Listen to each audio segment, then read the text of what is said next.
Welcome back. আপনাদের সবাইকে স্বাগত জানাচ্ছি। আমি মাহি। সময় হলো ভয়ের রাজ্যে হারিয়ে যাওয়ার।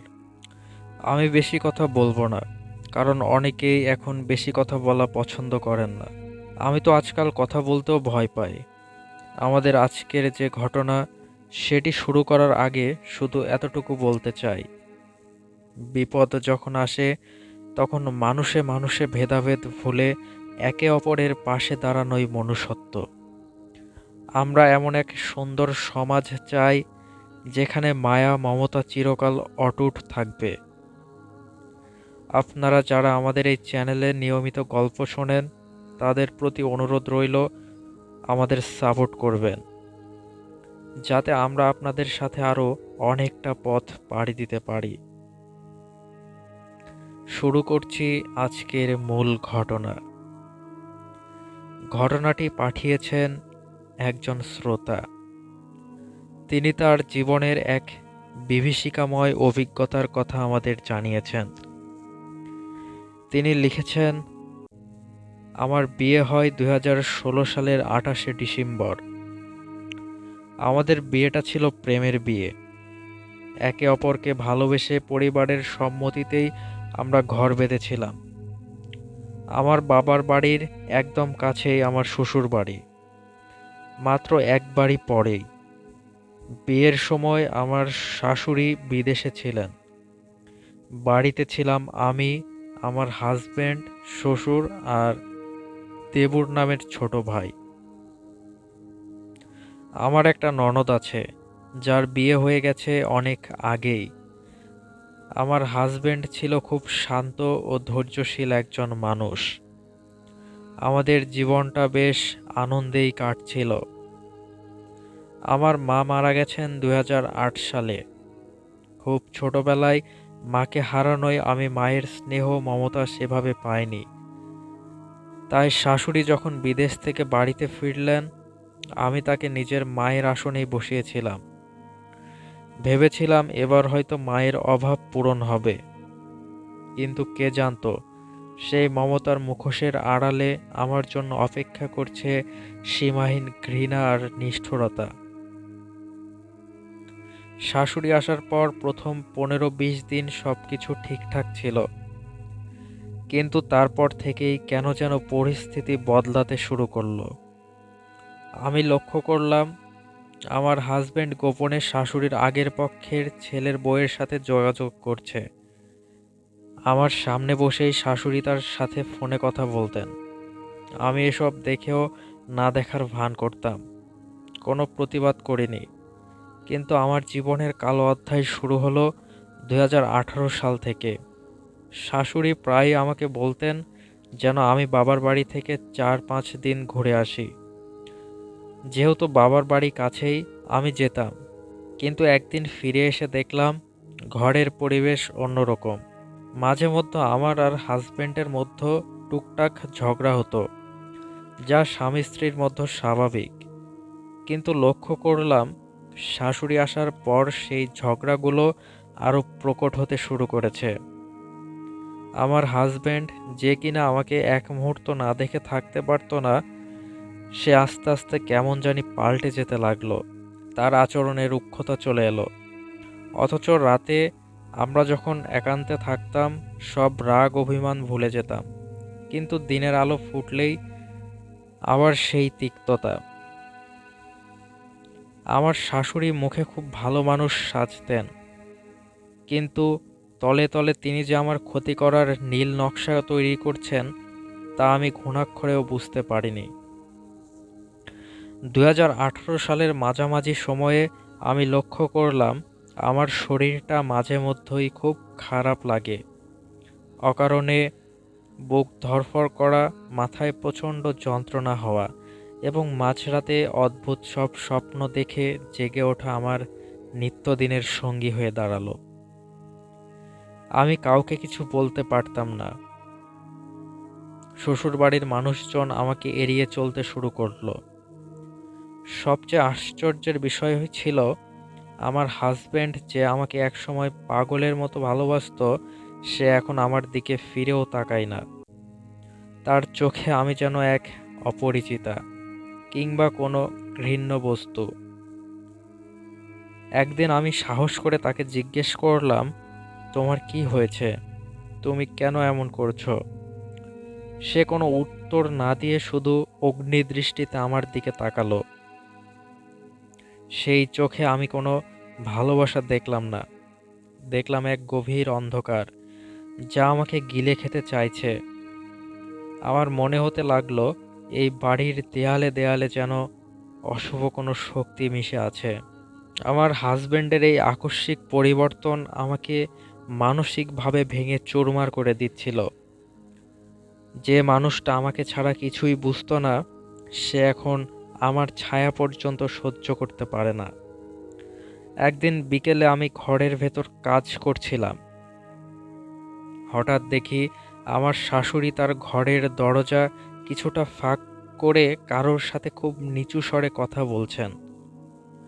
আমি কৌতূহলী হয়ে দরজার কাছে যেতেই শুনতে পেলাম তিনি বলছেন, কাজটা কি ঠিকমতো হচ্ছে তো?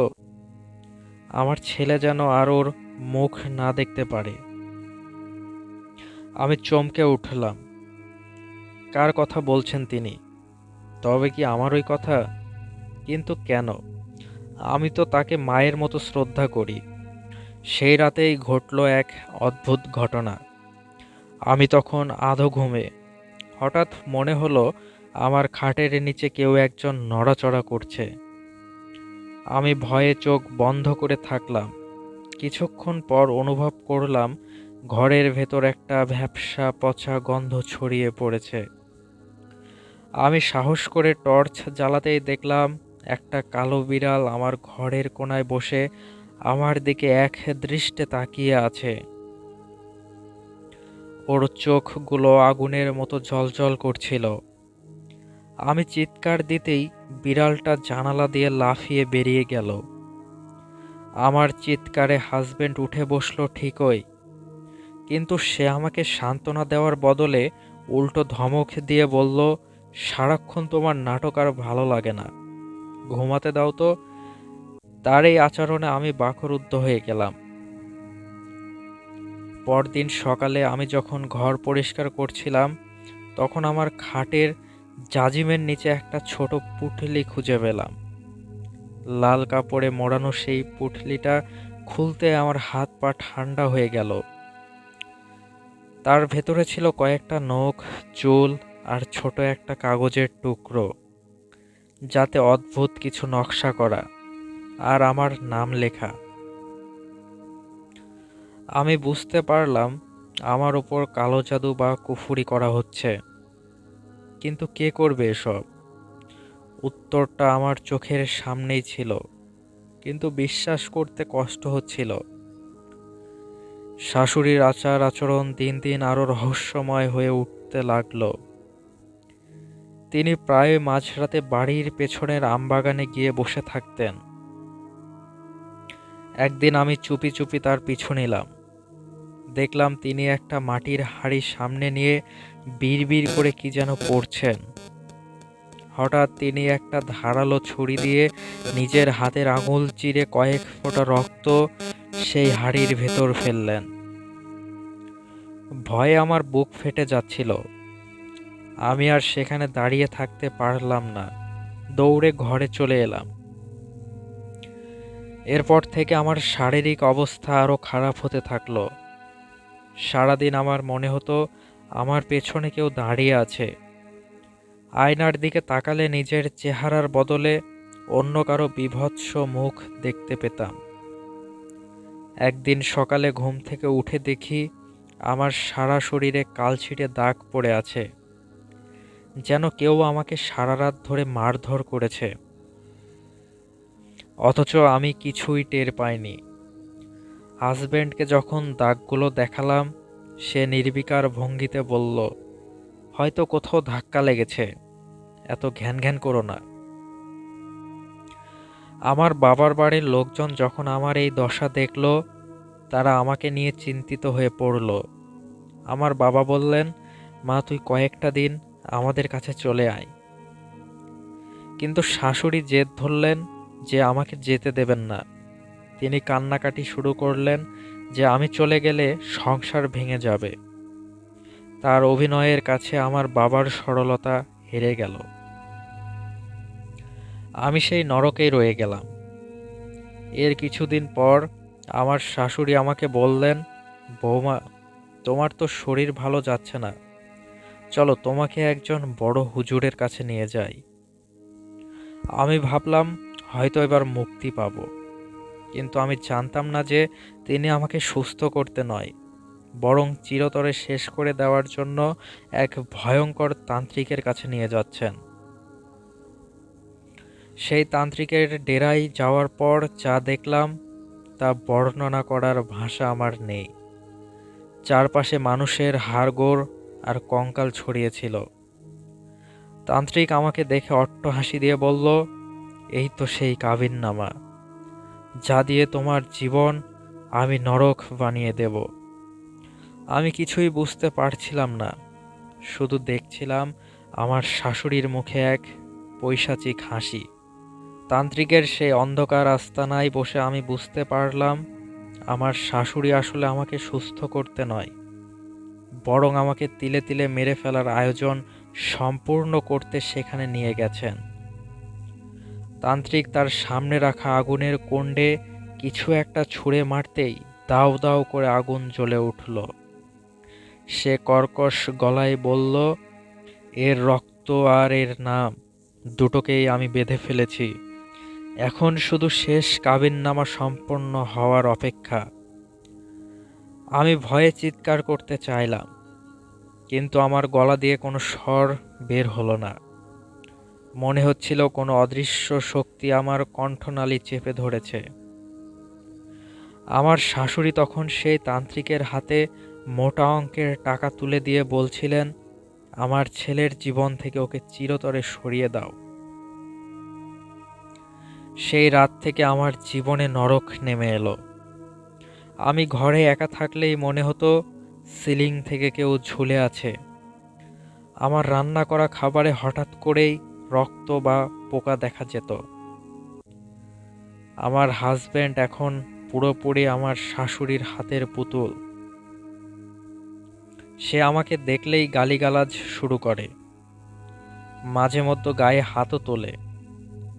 একদিন রাতে আমি সহ্য করতে না পেরে আমার বাবাকে ফোন করার চেষ্টা করলাম, কিন্তু দেখলাম ফোনের নেটওয়ার্ক নেই। হঠাৎ অনুভব করলাম ঘরের ভেতর তাপমাত্রা হিমাঙ্কের নিচে নেমে গেছে। জানালার কাছে এক দীর্ঘাকার ছায়ামূর্তি দাঁড়িয়ে আছে, যার চোখ নেই, শুধু দুটো গর্ত দিয়ে গল গল করে কালো ধোঁয়া বের হচ্ছে। আমি জ্ঞান হারিয়ে ফেললাম। পরদিন সকালে যখন আমার জ্ঞান ফিরল, আমি নিজেকে আবিষ্কার করলাম বাড়ির পেছনের সেই আমবাগানে। আমার সারা শরীর কাদা আর নোংরা পানিতে ভেজা। আমি বুঝতে পারলাম রাতে ঘুমের ঘোরে আমি নিজেই এখানে চলে এসেছি, না আমাকে কেউ টেনে নিয়ে এসেছে। আমার বাবা যখন এই খবর পেলেন, তারা আর দেরি করলেন না। বাবা এবার শক্ত হলেন এবং একজন অভিজ্ঞ হুজুরকে ডেকে নিয়ে আসলেন। হুজুর বাড়িতে পা দিয়েই থমকে দাঁড়ালেন। তিনি বললেন, এই বাড়িতে কুফরি কালিমার অন্ধকার ছেয়ে আছে। জঘন্য কালো জাদু করা হয়েছে এই মেয়ের ওপর। হুজুর আমাদের পুরো বাড়ি বন্ধ করার রিচুয়াল শুরু করলেন। তিনি পবিত্র কোরআন পাঠ করতে লাগলেন এবং বাড়ির চার কোণায় কিছু জিনিস পুঁতে রাখার নির্দেশ দিলেন। যখন হুজুর তার কাজ করছিলেন, আমার শাশুড়ি ঘরে বসে অস্বাভাবিকভাবে ছটফট করছিলেন। হুজুর যখন শেষ দোয়াটি পড়লেন, তখন হঠাৎ করে পুরো বাড়ি কেঁপে উঠল এবং আমার শাশুড়ি বিকট চিৎকার করে জ্ঞান হারিয়ে ফেললেন। হুজুর বললেন, যা হওয়ার হয়ে গেছে, এখন এই মেয়ে মুক্ত। পরদিন রাতে আমি এক অদ্ভুত স্বপ্ন দেখলাম। স্বপ্নে সেই তান্ত্রিক আর আমার শাশুড়িকে দেখলাম। তান্ত্রিক যেন আমাকে তাচ্ছিল্য করে বলছে, বাড়ি বন্ধ করেছো ঠিকই, কিন্তু যা শুরু হয়েছে তা কি এত সহজে থামবে? বিষয়টা ভালো হলো না। আমি ধড়ফড় করে জেগে উঠলাম। যদিও সেই রাতের পর থেকে বাড়িতে অদ্ভুত ঘটনাগুলো বন্ধ হয়ে গেল, কিন্তু আমার হাজবেন্ডের সাথে আমার সেই মধুর সম্পর্ক আর কোনোদিন ফিরে আসেনি। ভালোবাসার সেই ঘরটা যেন এক মরুভূমি হয়ে গেল। আমি জানতে পারলাম শাশুড়ি আসলে তার পছন্দের সেই আগের ছেলের বউকে ফিরিয়ে আনার জন্যই আমার ওপর এই কালো জাদু করিয়েছিলেন। বিয়ের পর থেকেই তিনি আমাকে সরাতে চেয়েছিলেন। আজ আমি আমার বাবার বাড়িতে আছি। শরীরটা হয়তো সুস্থ হয়েছে, কিন্তু মনের ভেতর যে গভীর ক্ষত তৈরি হয়েছে তা হয়তো কোনোদিন শুকাবে না। আজও মাঝরাতে যখন বাতাসের শব্দ শুনি, আমার মনে হয় কেউ যেন কানে ফিসফিস করে বলছে, সাবধানে থেকো, কেউ এখনো তোমার পিছু ছাড়েনি। তো আজকের মতো এখানেই বিদায় নিচ্ছি। আপনারা সবাই সাবধানে থাকুন, সুস্থ থাকুন, আর সবচেয়ে গুরুত্বপূর্ণভাবে ভূত গল্পের সাথেই থাকুন। আল্লাহ হাফেজ।